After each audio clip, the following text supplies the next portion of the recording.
നമ്മളൊരു വല്ലാത്ത നാടാണ്.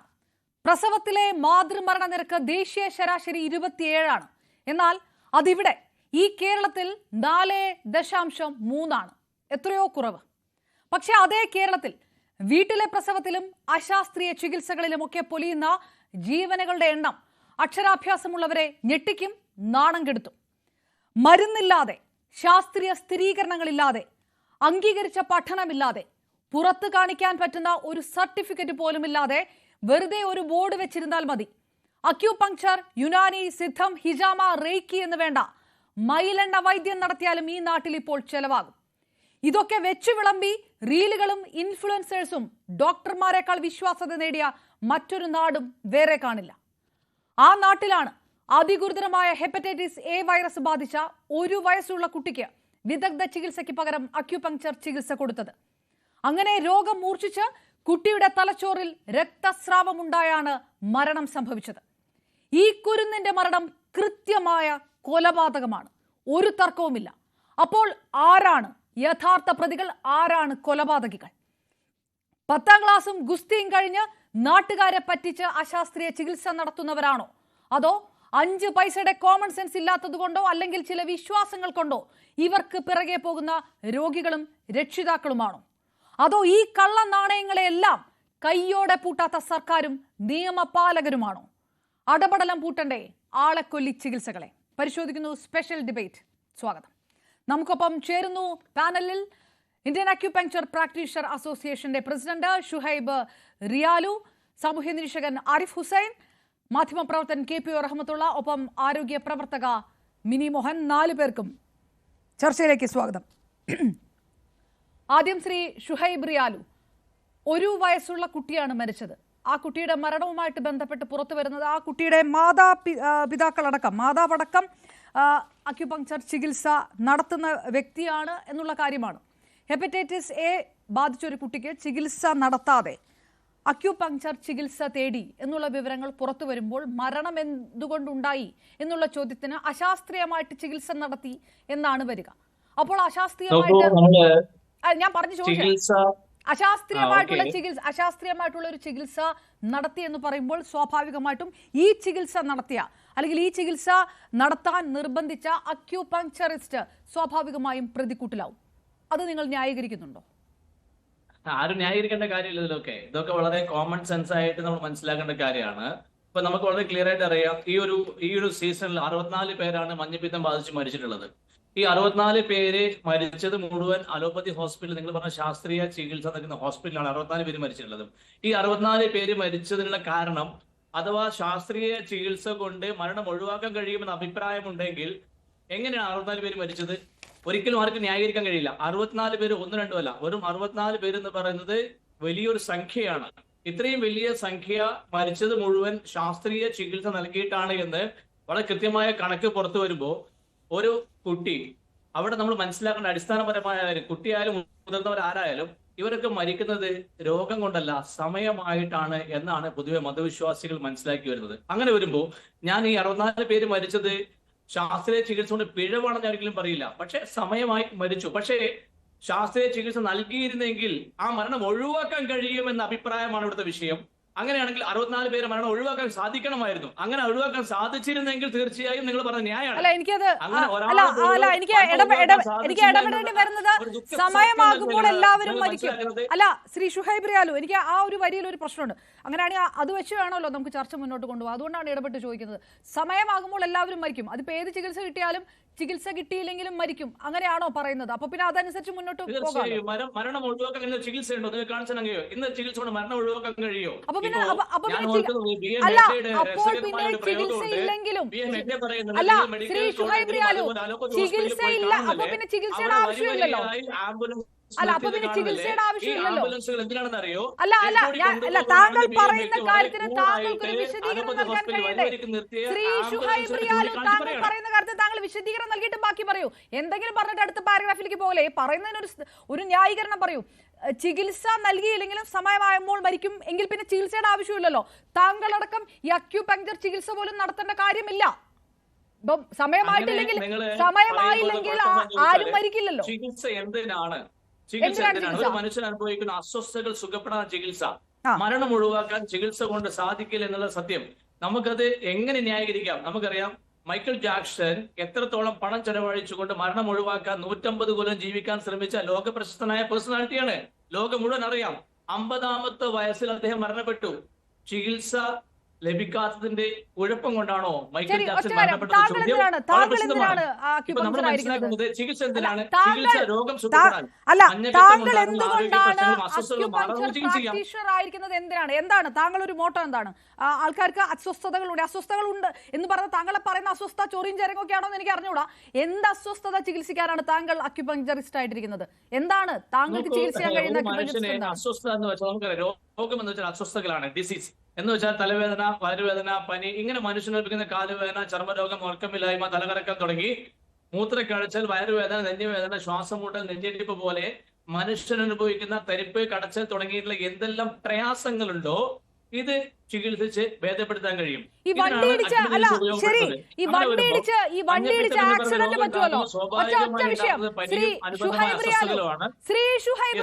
ഒറ്റ സെക്കൻഡ്, വണ്ടി ഇടിച്ച് ആക്സിഡന്റ് ആയി രക്തം പോയവരെ ആശുപത്രിയിൽ എത്തിച്ച് അവര് രക്ഷപ്പെടുന്ന സാഹചര്യങ്ങളുണ്ട്. അപ്പോ താങ്കളുടെ ചികിത്സ അതിനകത്ത് വരുമോ? അതിൽ അങ്ങനെ വരുന്ന ഘട്ടത്തിൽ താങ്കൾ ചികിത്സയെ പറ്റി വളരെ ആഴത്തിൽ പഠിക്കാൻ താല്പര്യമുണ്ടെങ്കിൽ, അറിയാൻ താല്പര്യമുണ്ടെങ്കിൽ അന്വേഷിക്കാം. അക്യൂപങ്ചർ ചികിത്സ അവിടെ നിൽക്കട്ടെ. താങ്കളുടെ അക്യൂപങ്ചർ ചികിത്സയാണോ ലോകത്തിലെ അക്യൂപങ്ചർ ചികിത്സ എന്നുള്ളത് രണ്ടാം ഘട്ടത്തിൽ ഞാൻ ചോദിക്കാം. അത് അവിടെ നിൽക്കട്ടെ. എല്ലാ അക്യൂപങ്ചറും കൂടെ ഒറ്റയടിക്ക് ക്ലെയിം ചെയ്യല്ലേ. പക്ഷേ ഈ പറഞ്ഞൊരു ചോദ്യം പറയൂ. ആക്സിഡന്റ് ആയിട്ട് കൃത്യസമയത്ത് ആശുപത്രിയിലെത്തിയ രക്തം വാർന്ന് മരിക്കാൻ സാധ്യതയുള്ള രോഗികളെ രക്ഷിച്ചിട്ടുണ്ട്. അത് നടക്കില്ല. സമയമാണെങ്കിൽ അവർ തന്നെ അവിടെ നിന്ന് എഴുന്നേറ്റ് പോകുമല്ലോ, അല്ലെ? അങ്ങനെ ആയിരിക്കുമല്ലോ താങ്കളുടെ ഒരു ചികിത്സ. തീർച്ചയായും നിങ്ങളെ വാദം ഞാൻ അംഗീകരിക്കുകയാണ്. ആക്സിഡന്റ് ആയി കഴിഞ്ഞാൽ രക്തം വാർന്നു പോകുന്ന ഒരു ആളെ നിങ്ങൾ ഹോസ്പിറ്റലിൽ കൊണ്ടുപോയാൽ അയാളെ രോഗം സുഖപ്പെടുന്നു, അയാളെ മരണം ഒഴിവായി കിട്ടുന്നു.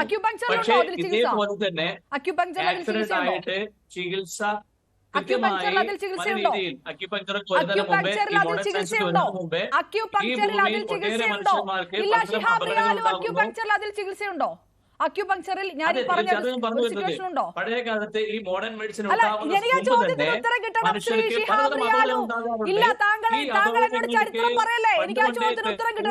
അക്യുപങ്ചറിന് ആക്സിഡന്റ് ഉണ്ടായാൽ അക്യുപങ്ചറിന് ചികിത്സയുണ്ടോ? നോക്കൂ, അക്യുപങ്ചർ ചികിത്സ ഉണ്ടോ എന്നുള്ള ചോദ്യത്തിന് ഉത്തരം പറയാൻ നിങ്ങൾ ശ്രദ്ധിക്കൂ. നിങ്ങൾ ദയവ് ശ്രദ്ധിക്കൂ. ഒരു ചികിത്സ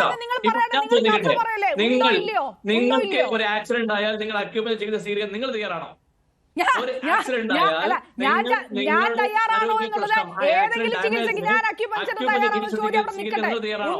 തീർച്ചയായും അങ്ങനെ നിങ്ങൾ തയ്യാറാണെങ്കിൽ തീർച്ചയായും നിങ്ങൾ ചികിത്സിക്കാൻ സാധിക്കും. പക്ഷേ നമ്മുടെ സമൂഹത്തില് രോഗചികിത്സക്ക് വലിയ വലിയ കെട്ടിടങ്ങളും ഹോസ്പിറ്റലും തന്നെ മാത്രമേ പോകുന്നുള്ളൂ. എന്ത് ഗ്യാരണ്ടിയാണ് ഹോസ്പിറ്റലിൽ പോയി സർജറി ചെയ്താൽ ഒരു ഡോക്ടർ കൊടുക്കാൻ കഴിയുക? ഒരു ഗ്യാരണ്ടി കൊടുക്കാൻ കഴിയുമോ? നിങ്ങളെ രോഗം സർജറി ചെയ്ത് പൂർണ്ണമായി സുഖപ്പെടുത്തി തരാം എന്ന് ഏതെങ്കിലും ഡോക്ടർ ഗ്യാരണ്ടി തരുമോ? കൺസേൺ വാങ്ങും. ഈ സർജറി കൊണ്ട് എന്തെങ്കിലും കുഴപ്പമുണ്ടായാൽ ആ കുഴപ്പം ഞാൻ സഹിച്ചുകൊള്ളാം, അതിന് ഡോക്ടർ ഉത്തരവാദിയല്ല. കൺസേൺ വാങ്ങിയിട്ടല്ലാതെ ഇവിടെ ഗ്യാരണ്ടിയോടുകൂടി ഏതെങ്കിലും ഹോസ്പിറ്റലിൽ ഏതെങ്കിലും സർജൻ കൃത്യമായി ചികിത്സ നൽകുന്നുണ്ടോ? സർജറി കൊണ്ട് സംഭവിക്കില്ല. ഈ സർജറി കൊണ്ട് എന്ത് സംഭവിച്ചാലും ഞാനും എന്റെ ഹോസ്പിറ്റലിൽ കേരളത്തിലുണ്ടോ? താങ്കൾ ഈ അവകാശപ്പെടുന്ന അക്യുപങ്ചർ അത് ഏത് നാട്ടിൽ നിന്ന് വന്നതാണ്? എങ്ങനെയാണ്? ചൈനയാണ്. എങ്ങനെയാണ് ചൈനയിൽ ഒരു അക്യുപങ്ചറിസ്റ്റ് ആകണമെങ്കിലുള്ള മാനദണ്ഡം എന്താണ്? താങ്കൾക്ക് അറിയാമല്ലോ. താങ്കൾ അതൊന്ന് പറയാമോ? എന്ത് ക്വാളിഫിക്കേഷൻ വേണം? ടിസിഎമ്മിന്റെ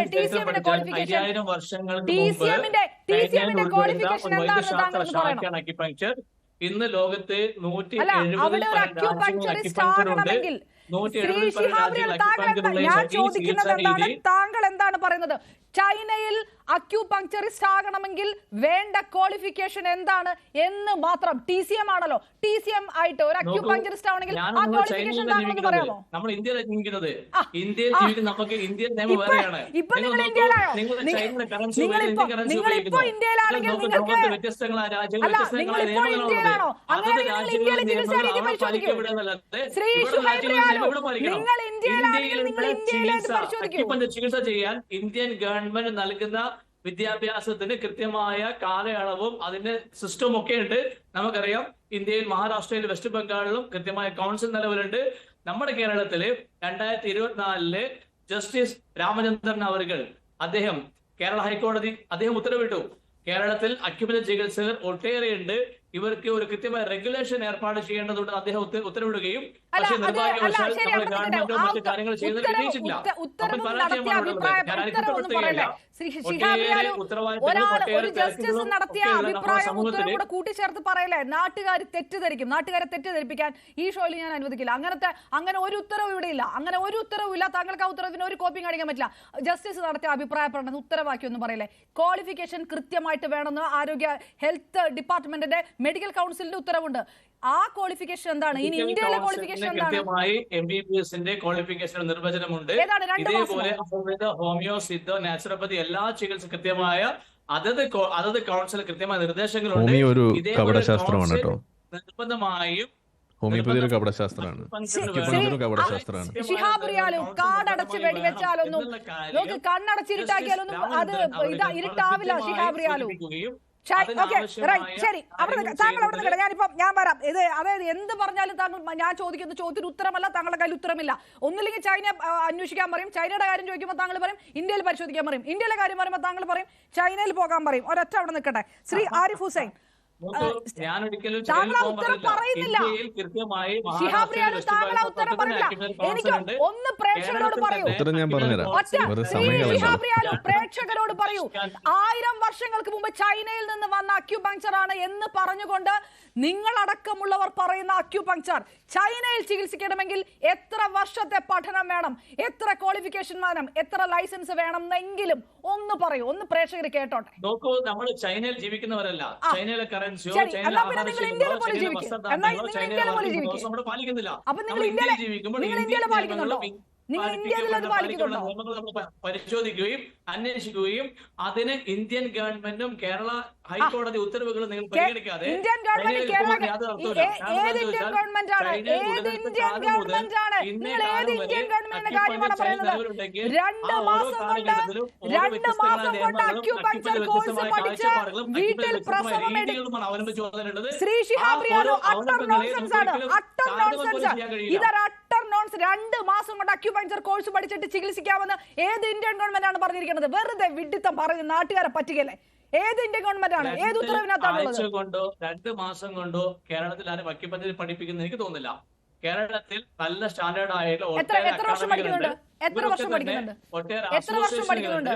ഇവരൊക്കെ തന്നെ നമ്മള് കേരള ഗവൺമെന്റ് അല്ലെങ്കിൽ നമ്മുടെ ഹൈക്കോടതി ഉത്തരവ് അനുസരിച്ചിട്ടുള്ള കാലയളവിൽ കൃത്യമായ പഠനം നൽകിയത് കൊണ്ട് തന്നെയാണ്. നിങ്ങൾ എത്ര പഠിപ്പിച്ചാലും കപടശാസ്ത്രമാണ്.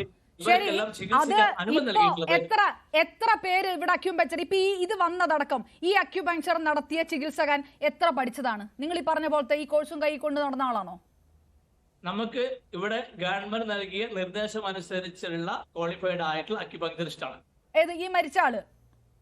മരിച്ച കുട്ടിക്ക് ഈ ചികിത്സ മതി എന്ന് പറഞ്ഞത് ഏത് ഗവൺമെന്റ് നൽകിയ? നിങ്ങൾ കൃത്യമായ കാര്യം മനസ്സിലാക്കും. നമ്മുടെ ഹൈക്കോടതി ഉത്തരവ് അനുസരിച്ച്. ഹൈക്കോടതി ഉത്തരവില്ല, അങ്ങനെ ഒരു ഉത്തരവില്ല. തെറ്റിദ്ധരിപ്പിക്കരുത്. അങ്ങനെ ഒരു ഉത്തരവില്ല. ശിഹാബ് റിയാലും അങ്ങനെ ഒരു ഉത്തരവുമില്ല. അതേത് ഉത്തരവാണ്? താങ്കളത് ഏത് ഉത്തരവ്? അങ്ങനെ ഒരു ഉത്തരവുമില്ല. ഹൈക്കോടതിയിൽ വന്നപ്പോൾ അങ്ങനെ ഒരു ഉത്തരവുമില്ല. ഒരു ഉത്തരവുമില്ല. പരിശോധിക്കാതെ ഇല്ല, അങ്ങനെ ഒരു ഉത്തരവുമില്ല. കാര്യങ്ങളെ താരതമ്യം ചെയ്തുകൊണ്ട് അങ്ങനെ ഒരു ഉത്തരവുമില്ല. അങ്ങനെ ഒരു ഉത്തരവുമില്ല. കൃത്യമായ ക്വാളിഫിക്കേഷൻ ഇല്ലാതെ അക്യുപങ്ചർ പ്രാക്ടീസ് ചെയ്യാൻ പാടില്ല എന്ന് ഇതുവരെ വന്ന മാറ്റങ്ങൾക്കനുസരിച്ചുള്ള മാറ്റങ്ങൾ ഇവിടെ വന്നിട്ടില്ല. ഒരുപക്ഷെ ഇന്ന് ഇവിടെ പഠിപ്പിക്കുന്ന ഒരു കാലാവധി ശരി, ഞാൻ തിരിച്ചു വരാം. എല്ലാ കൃത്യമായിട്ടുള്ള പോയിന്റുകളെ താങ്കൾ എന്തൊക്കെയോ പറഞ്ഞു മുന്നോട്ട് കൊണ്ട് ഞാൻ തിരികെ എത്താം. ശരി, ശ്രീ ആരിഫ് ഹുസൈൻ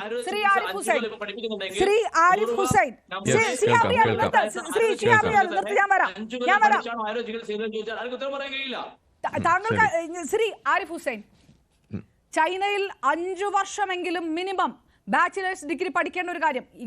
ഈ ആൾട്ടർനേറ്റീവ് മെഡിസിന്റെ സാധുത എന്നുള്ളൊരു വിഷയം ചോദിക്കുമ്പോൾ ആ സാധുതയുണ്ട് എന്ന് പറയാൻ അവരുപയോഗിക്കുന്ന വാദമൊക്കെയാണ് മുന്നോട്ട് ഞാൻ വെച്ചത്. അത് ആയുർവേദം ഇന്ത്യയിലുണ്ടല്ലോ എന്ന് പറയും. ചൈനയിൽ 1000 വർഷമായിട്ടുള്ള ചൈനയിൽ അക്യുപങ്ചർ എന്തിനെല്ലാം ഉപയോഗിക്കുന്നു എന്നുള്ളതറിയാൻ വെറുതെ ഒന്ന് സെർച്ച് ചെയ്താൽ മാത്രം മതി. അതൊന്നും ഇവിടെ ഉള്ളവർ പറയില്ല. ഈ 5 വർഷമെങ്കിലും മിനിമം ബാച്ചിലേഴ്സ് ഡിഗ്രി മിനിമം എങ്കിലും എടുത്താലേ ലൈസൻസിന് അപ്ലൈ ചെയ്യാൻ പറ്റുള്ളൂ. അത് ചോദിക്കുമ്പോൾ ചൈനയിലല്ലല്ലോ, നമ്മൾ ഇന്ത്യയിലല്ലേ എന്ന് ചോദിക്കും. ഇപ്പൊ പറഞ്ഞു ഹൈക്കോടതി ഉത്തരവ് അങ്ങനെ ഒരു കാര്യം നിലവിലില്ല. പക്ഷേ എന്നിട്ടും എന്തുകൊണ്ട് ഇതിനുള്ള ഉത്തരം ഞാൻ പറയാം. റിയാലു വെയിറ്റ് ഞാൻ പറഞ്ഞോളാം. എന്നോടുള്ള ചോദ്യമാണ്, ഞാൻ പറഞ്ഞോളാം. ഓക്കെ, ഞാൻ പറഞ്ഞോളാം. റിയാലു, എന്നോടുള്ള ചോദ്യമാണ്, ഞാൻ ഉത്തരം പറഞ്ഞോളാം. ഒറ്റ കാര്യമുള്ളൂ, നിങ്ങൾ ഇവിടെ ഇപ്പൊ ഇന്ന് സംസാരിക്കുന്നത്, ഇപ്പോ എന്നോട് ഇന്ന് സംസാരിക്കുന്ന ദിവസം എന്ന് പറഞ്ഞു കഴിഞ്ഞാൽ, ഞാൻ പഠിച്ച ഹോമിയോപ്പതി എന്ന് പറയുന്ന ആ ചികിത്സാ വിഭാഗം അതൊരു കപടശാസ്ത്രമാണ് എന്ന് തിരിച്ചറിഞ്ഞതിന്റെ ഭാഗമായിട്ട് ഒരു 5-8 വർഷം മുന്നേ അത് ഉപേക്ഷിച്ചിട്ട് അതിന്റെ പ്രശ്നം എന്താണെന്ന് സമൂഹത്തിൽ ചർച്ച ചെയ്യുകയും അത് ആളുകളെ അറിയിക്കാൻ വേണ്ടിയിട്ട് ശ്രമിക്കുകയും ആ സംഗതി പഠിക്കാൻ പറ്റും. BHMS എന്ന് പറയുന്ന സംഗതി കപടശാസ്ത്രമാണ്, ആയുഷ് എന്ന് പറയുന്ന സാധനം തന്നെ ഒരു കപടശാസ്ത്രമാണ്, അതിലേക്ക് ആര് പോകരുത് എന്ന് വിദ്യാർത്ഥികളെ ഇവിടെ പറഞ്ഞു പഠിപ്പിക്കാൻ വേണ്ടിയിട്ട് അവർക്ക് അവയർനെസ് കൊടുക്കാൻ വേണ്ടിയിട്ട് നടത്തുന്ന ഒരു പ്രവർത്തനം, അതിൻ്റെ ചുക്കാൻ പിടിക്കുന്ന ഒരാളും കൂടിയാണ് ഞാൻ. അതുകൊണ്ട് ഞാൻ കൃത്യമായിട്ട് പറയുന്നു, നിങ്ങൾ എത്രയൊക്കെ ഡിഗ്രി ഉണ്ടെന്ന് പറഞ്ഞാലും ശരി, ഈ പറയുന്ന കപടശാസ്ത്രങ്ങളുടെ കൂട്ടത്തിൽ എണ്ണാൻ പറ്റുന്ന സാധനം തന്നെയാണ് ഈ അക്യുപങ്ചർ എന്ന് പറയുന്നത്. കാരണം ഈ അക്യുപങ്ചർ എന്ന് പറയുന്നത്, നിങ്ങൾ ഇനിയിപ്പോൾ ചൈനയിൽ അവിടെ 10 വർഷം ഇരുന്ന് തലകുത്തിന്ന് പഠിച്ചെന്ന് പറഞ്ഞാലും അത് കപടശാസ്ത്രമാണ്. കപടശാസ്ത്രം എന്ന് പറഞ്ഞാൽ സ്യൂഡോ സയൻസ്, അത് ശാസ്ത്രമാണ് എന്ന് തോന്നിപ്പിക്കുന്ന തരത്തിൽ നിൽക്കും, എന്നാൽ അതിനകത്ത് യാതൊരു തെളിവുകളും ഇല്ല, അത് ഫലിക്കുമെന്നുള്ളതിന് ഒരു തെളിവും ഇല്ലാത്ത സാധനമാണ് കപടശാസ്ത്രം എന്ന് പറയുന്നത്. അക്യുപങ്ചർ, അക്യുപ്രഷർ എന്നൊക്കെ പല പേരിലും അറിയപ്പെടുന്ന പല പല സാധനങ്ങളുണ്ട്, ഒക്കെ ഒരേ സാധനത്തിൻ്റെ ബാക്കി പത്രങ്ങളാണ്. എന്തൊക്കെയായാലും ആ സാധനത്തിന് ശാസ്ത്രീയമായിട്ട് ഒരു അടിത്തറയും ഇല്ല, 0 ആണ് അടിത്തറ എന്ന് പറയുന്നത്. ഇതാണ് ഒന്നാമത്തെ വശം. ഇനി ഇവിടെ പറയുന്നു ഈ സംഗതി, ഇത് തുടക്കത്തിൽ തന്നെ നമ്മൾ കേട്ടൊരു കാര്യം എന്ന് പറയുന്നത് സമയമായാൽ മരിക്കുമെന്നാണ് പറയുന്നത്. ഇതാണെന്നുണ്ടെങ്കിൽ പിന്നെ എന്തിനാണ് ഈ അക്യുപങ്ചറായിട്ട് നടക്കണമെന്നാണ് എനിക്ക് ചോദിക്കാനുള്ളത്. എന്നാൽ പിന്നെ അക്യുപങ്ചറിന്റെ ആവശ്യമില്ലല്ലോ, ആർക്കെങ്കിലും മഞ്ഞപ്പിത്തൊക്കെ വരുമ്പോൾ അങ്ങ് മാറ്റി വെക്കുക, പായ വിരിച്ച് അവിടെ കിടത്തുക, സമയമാകുമ്പോൾ അവർ ജീവിക്കുക, എഴുന്നേക്കുക, എണീറ്റ് ഓടുക, മരിക്കുക, എന്തുവേണമെങ്കിലും ചെയ്യട്ടെ. അപ്പോൾ പിന്നെ നിങ്ങൾ ഈ പണിക്ക് നിൽക്കാൻ പാടില്ല, പോട്ടെ, നിങ്ങൾ ഏതായാലും ആ പണിക്ക് നടന്നു. അപ്പോൾ പിന്നെ അതിൻ്റെ പ്രശ്നം എന്താണെന്ന് നമ്മൾ പറഞ്ഞിട്ട് ഇവിടുന്ന് പോവുള്ളൂ. അതെന്താണ്, ഇവിടെ ചൈനയിൽ നിങ്ങൾ ഉണ്ടെന്ന് പറയുന്നു, ആയിരക്കണക്കിന് വർഷമായിട്ട് അവിടെ ഉണ്ടെന്ന് നിങ്ങൾ പറയുന്നു. ചൈനയിലെ ഒരു ചരിത്രം നിങ്ങൾ എടുക്കുക, അവിടുത്തെ ഒരു 1930-കളിൽ 40-കളിൽ അവിടെയുള്ള ആളുകൾ ഈ പറയുന്ന അക്യുപങ്ചർ മാത്രം ഉപയോഗിച്ചുകൊണ്ട് തലയും കുത്തി നിന്നിരുന്ന സമയത്ത് അവരുടെ ആയുർദൈർഘ്യം എന്ന് പറയുന്നത് 30 വയസ്സ് 40 വയസ്സാണ്. എന്ന് വെച്ചാൽ അവിടെ പട്ടിണിയും ഈ അസുഖങ്ങളും വന്നിട്ട് ആളുകൾ മരിക്കുകയാണ്. എന്ന് വെച്ചാൽ ഈ ചികിത്സയൊന്നും അവിടെ ഫലിച്ചിട്ടില്ല. റിയാലു ഒന്ന് കേൾക്കൂ. ഓക്കെ, റിയാലു കേൾക്കൂ, എന്താണ് കാര്യം എന്ന് ഞാൻ പറഞ്ഞുതരാം. നിങ്ങളുടെ പ്രശ്നം എന്താണെന്ന് ഞാൻ പറഞ്ഞുതരാം. ഇതാണ് അവിടുത്തെ പ്രശ്നം. ഇനി അതിനുശേഷം ഇന്നിപ്പോ നിങ്ങൾ ചൈനയിലേക്ക് നോക്കിക്കഴിഞ്ഞാൽ അവിടുത്തെ ആ ലൈഫ് എക്സ്പെക്ടൻസി എന്ന് പറഞ്ഞത് വർദ്ധിച്ചിട്ടുണ്ട്, അത് ആഗോളതലത്തിൽ വർദ്ധിച്ചിട്ടുണ്ട്. അതിനെന്താ കാരണം? അതിന് ഈ പറയുന്ന ഇൻഡസ്ട്രിയൽ റവല്യൂഷന് ശേഷം ഉണ്ടായിട്ടുള്ള ഈ ശാസ്ത്രീയമായിട്ടുള്ള വളരെ വിലപ്പെട്ട പലതരം മുന്നേറ്റങ്ങൾ തന്നെയാണ്. അതിൽ ഏറ്റവും പ്രധാനം എന്ന് പറയുന്നത് ആന്റിബയോട്ടിക്സ്, അതുപോലെയുള്ള മറ്റു പല കാര്യങ്ങളും ഇവിടെ മുന്നോട്ട് വന്നു. അതിൽ മരുന്നുകളുടെ ആവിർഭാവം തന്നെയാണ് അതിൽ ഏറ്റവും പ്രധാനപ്പെട്ട കാര്യം. അത് സംഭവിച്ചത് എന്താന്ന് പറഞ്ഞു കഴിഞ്ഞാൽ അവിടെയുള്ള ആ പറയുന്ന ആ ആയുർവേദമായാലും ഈ പറയുന്ന അക്യുപങ്ചർ ആയാലും ഹോമിയോപ്പതി ആയാലും അതിനൊക്കെ എടുത്ത് മാറ്റി വെച്ചിട്ട് അദ്ദേഹത്തെ ഒന്ന് മ്യൂട്ട് ചെയ്യാവോ? ഇദ്ദേഹം പറയുന്ന സമയത്ത് നമ്മളാരും സംസാരിച്ചിട്ടില്ല. താങ്കൾ മാത്രം 1 മണിക്കൂർ സംസാരിച്ചാലൊന്നും ഈ വിഷയം ഇത് വേറെ ആരും സംസാരിക്കരുതെന്ന് പറഞ്ഞെങ്ങനെ ശരിയാവാ? നിങ്ങളുടെ അക്യുപങ്ചർ ഒരു മണ്ണാങ്കട്ടയാണ്, അത് കപടശാസ്ത്രമാണ്. ഓക്കെ, കപടശാസ്ത്രമാണ്, അത് തെളിയിച്ചു തരാം. ഒന്നാമത് ഇദ്ദേഹത്തിന്റെ കാര്യം എന്ന് വെച്ചാൽ ഇദ്ദേഹം ഹോമിയോപ്പതി പഠിച്ച് ഹോമിയോപ്പതി മനസ്സിലായിട്ടില്ല. അത് ഞാൻ പറഞ്ഞുതരാം എന്താന്നുള്ളത്. ഓക്കെ, ഏതായാലും അദ്ദേഹത്തെ ഒന്ന് മ്യൂട്ട് ചെയ്യും. ഇത് ബാക്കിയുള്ള ആളുകൾക്ക് സംസാരിക്കാൻ അവസരം തരുന്നില്ലെങ്കിൽ വലിയ പ്രശ്നമാണ്. അല്പം പോലും ഇല്ല. അദ്ദേഹത്തിന്റെ സമയത്ത് അദ്ദേഹം സംസാരിക്കട്ടെ. ഓക്കെ, അദ്ദേഹത്തിന്റെ സമയത്ത് അദ്ദേഹം സംസാരിക്കട്ടെ. ഇത് വലിയ ബുദ്ധിമുട്ടാണ്. ശരി, ഇതൊരു സൂം കണക്ഷൻ ആയതുകൊണ്ടാണ് അദ്ദേഹത്തെ മ്യൂട്ട് ചെയ്യാൻ പറ്റില്ല. താങ്കൾക്ക് തിരികെ വരാം. ശ്രീ ആരിഫ് ഹുസൈൻ, എനിക്ക് ശ്രീ ഷിഹാബ് റിയാലു എല്ലാവരുടെയും ഞാനിതൊന്ന് കംപ്ലീറ്റ് ചെയ്തോട്ടെ. ചാൻസിൽ താങ്കൾ സംസാരിക്കൂ. ആരിഫ് ഹുസൈൻ സംസാരിക്കട്ടെ. യെസ്, അപ്പൊ ഞാൻ പറഞ്ഞു വന്നത് അക്യുപങ്ചർ എന്ന് പറയുന്നത് അതൊരു കപടശാസ്ത്രമാണ്. ചൈനയിൽ അക്യുപങ്ചർ മാത്രം ഉണ്ടായിരുന്ന കാലത്തും ആളുകൾ ചത്തു വീഴുകയായിരുന്നു, അക്യുപങ്ചർ അവിടെ ഫലിച്ചിട്ടില്ല. പിന്നെ അതിനുശേഷം സംഭവിച്ചുകൊണ്ടിരിക്കുന്നത് ഇന്ന് അവിടെ ആളുകൾ ജീവിക്കുന്നുണ്ടെങ്കിൽ ആധുനിക വൈദ്യത്തിന്റെ ബലത്തിൽ തന്നെയാണ്. ഇത് നമ്മൾ തിരിച്ചറിയണം. ശ്രീമതി മിനി മോഹൻ പ്ലീസ് മിനി മോഹനിലേക്ക് ഒന്ന് കണക്ട്. മിനി മോഹൻ, എന്തെങ്കിലും എനിക്ക് ചോദിക്കാൻ പോലും പറ്റാത്ത ഒരു അവസ്ഥയാണ്. ശ്രീ ഷിഹാബ് റിയാലു, ഒരു ചർച്ചയിലും മര്യാദ കാണിക്കണം. ഇത്രയും സമയം ഞാൻ താങ്കൾക്ക് തന്നു, മറ്റുള്ളവർക്ക് സംസാരിക്കാനുള്ള സമയം കൊടുക്കാനുള്ള മര്യാദ താങ്കൾ കാണിച്ചേ പറ്റുള്ളൂ. താങ്കൾക്ക് സംസാരിക്കാൻ സമയം തരണം, ഏകപക്ഷീയമാകരുത് എന്നുകൂടി താങ്കൾ ചർച്ചയ്ക്ക് മുമ്പ് പറഞ്ഞിരുന്നു. അത് മറ്റുള്ളവർക്കും വാദമാണ്. അവരും വെറുതെ വന്നിരിക്കുന്നല്ലോ, അവർക്കും പറയാനുണ്ടല്ലോ കാര്യങ്ങൾ. ശ്രീമതി മിനി മോഹൻ, ഇത് ആരെയാണ് കുറ്റപ്പെടുത്തേണ്ടത് എന്നുള്ളൊരു ചോദ്യമുണ്ട്. ഇത് ഒന്നോ രണ്ടോ വിഷയങ്ങളല്ല. വീട്ടിൽ പ്രസവം നടക്കുന്നത് ഒരു വശത്ത്, അങ്ങനെ മരണപ്പെടുന്നത് ഒരു വശത്ത്, കുട്ടി മരിക്കുന്നത് ഒരു വശത്ത്, വാക്സിൻ എടുക്കാതെ വരുന്നത് വേറെ മറ്റു വിഷയങ്ങളുണ്ട്. വിശ്വാസങ്ങളാണോ ഇതിനകത്ത് പ്രധാനമായിട്ടുള്ള എന്നൊരു ചോദ്യമാണ്. വിശ്വാസങ്ങൾ മറയാക്കി അത് പുറത്ത് പറയാതിരിക്കാൻ വേണ്ടി അക്യൂപങ്ക്ചർ എന്നൊരു ബോർഡ് എടുത്ത് മുന്നിൽ വെച്ചിരിക്കുകയാണ്. അക്യൂപങ്ക്ചർ അല്ലെങ്കിൽ മറ്റേതെങ്കിലും, പക്ഷെ നടക്കുന്നത് അക്യൂപങ്ക്ചറുമല്ല. ഈ ചൈന എന്ന് പറഞ്ഞുകൊണ്ടിരിക്കല് ചൈനയിൽ എന്ത് അക്യൂപങ്ക്ചർ ആണെന്ന് 5 പൈസയ്ക്ക് പോലും അറിയില്ല. അല്ലെങ്കിൽ അതൊന്നും വേണ്ട, ഇന്ത്യനൈസ്ഡ് അക്യൂപങ്ക്ചറെന്നോ അല്ലെങ്കിൽ മറ്റെന്തൊക്കെയോ ആണ് നടക്കേണ്ടത് എന്ന് പറയുന്നിടത്ത് നാട്ടുകാരെ മുഴുവൻ പറ്റിക്കുക എന്നുള്ള ഒരു നിലപാടാണോ എടുക്കുന്നത് ചോദിക്കേണ്ടി വരുന്നു. അപ്പോൾ ഇത് ആരാണ് കുറ്റക്കാരാവുന്നത്? ഇതൊക്കെ കണ്ടിട്ടും മനസ്സിലാക്കിയിട്ടും മനസ്സിലായിട്ടില്ല എന്ന് കരുതി ഇതിന്റെ പിറകെ പോകുന്നവരാണോ, അതോ ഇവിടുത്തെ നിയമപാലന സംവിധാനമാണോ? ശരിക്കും ഇത് ആരുടെ കുറ്റമാണ്? അക്യുപഞ്ചർ ചികിത്സ സ്വീകരിക്കുന്ന ആളെന്ന് പരിശോധിക്കും. ദയവായി മ്യൂട്ട് ചെയ്തിട്ട് ശ്രീമതി മിനിമോഹൻ പറയൂ.